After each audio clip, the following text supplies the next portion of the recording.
जय श्री कृष्णा। प्यारे भक्तों, भगवान कहते हैं आपने मुझसे एक वादा किया था, जो मनुष्य उस वादे को याद कर लेगा मैं उसे सब कुछ दे दूंगा, उसे मालो माल कर दूंगा। परंतु प्यारे भक्तों, उस वादे को याद हमें करना ही होगा। कौन सा वादा किया था हमें भगवान से, जानने के लिए अंत तक बने रहिएगा। प्यारे भक्तों, जब इंसान गर्भ में होता है तो उस समय गर्भवास में भगवान से वादा करता है, कर प्रार्थना करता है कि हे प्रभु, तू मुझे इस नरक से बाहर निकाल दे तो मैं तेरी सारी उम्र भक्ति करूँगा। सोचो, कौन कौन ऐसा है जो अपने वादे को आज निभा रहा है।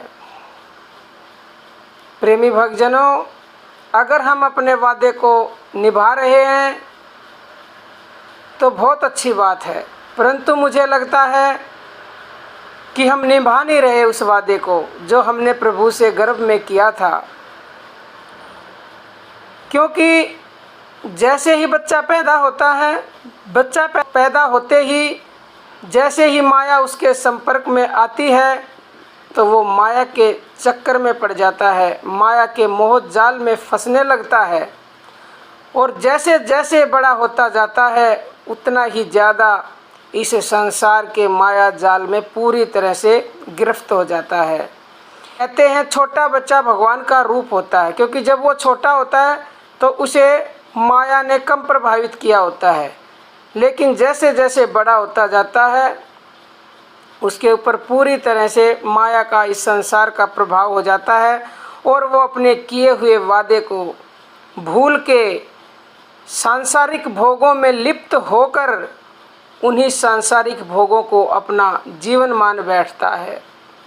प्रेमी भक्तजनों, ये बहुत बड़ी भूल है हमारी कि जो हमारा असली लक्ष्य है, जो हमारा जीवन है, यानी कि जो भगवान को हमने वादा किया था उसको याद करना हमारे जीवन का लक्ष्य होना चाहिए, लेकिन हम उसे करते नहीं। और हम आनंद कहाँ ढूंढते हैं? आनंद ढूंढते हैं सांसारिक वस्तुओं में, जो कि सब की सब क्षणिक भोग हैं और नश्वर हैं, और फिर भी हम उनसे लिपटे हुए हैं, बुरी तरह से लिपटे हुए। प्रेमी भक्तजनों, हम अपने वादे को भूल गए, परंतु भगवान ने अपना वादा नहीं भूला, उन्होंने अपनी दया नहीं छोड़ी। हमारा वादा भूलने के बाद भी वो हर पल हमारे साथ रहते हैं और बिना ही कारण वो हम पे दया करते हैं। सबसे बड़ी दया तो उन्होंने हम पे ये मानव शरीर दे के ही की है। और राम हमारे रोम रोम में हैं, परंतु हमें पता नहीं है। पता इसलिए नहीं है कि हमने भगवान की तरफ करवट कर रखी है, यानी कि पीठ कर रखी है। भगवान का मुख सामने है और हमारी उनके मुख के सामने पीठ है, तो जब तक पीठ रहेगी तो हम उनको पहचानेंगे कैसे? जिस दिन हम सम्मुख हो जाएंगे उसी दिन हम उनको जान जाएंगे। जब हम उन्हें जान जाएंगे तो वो तुरंत हमारे को गले से लगा लेंगे और वो परम धाम पहुंचा देंगे हमें। प्रभु मौका देखते हैं कि कब न जाने मेरा भूला हुआ बच्चा अपने वादे को और मेरे सामने मुख कर दे तो मैं उसका उद्धार कर दूं, उसका कल्याण कर दूं, उसे परम धाम पहुंचा दूं। प्रेमी भक्तजनों, तुम्हारे पास राम होते हुए भी तुम नहीं जानते। जिस तरह से अगर तुम्हारे घर में लाख रुपए पड़े, करोड़ रुपए भी पड़े हों और तुम्हें उनका पता नहीं है तो तुम उनका प्रयोग नहीं कर सकते। अब तुम्हारे पास बेशकीमती खजानों से भी ऊपर की अनमोल चीज़ है भगवान राम, जो रोम रोम में बसा हुआ है, रमण कर रहा है तुम्हारे अंदर, लेकिन तुम्हें ज्ञान ही नहीं है। ज्ञान नहीं है तो उससे लाभ भी नहीं मिलेगा।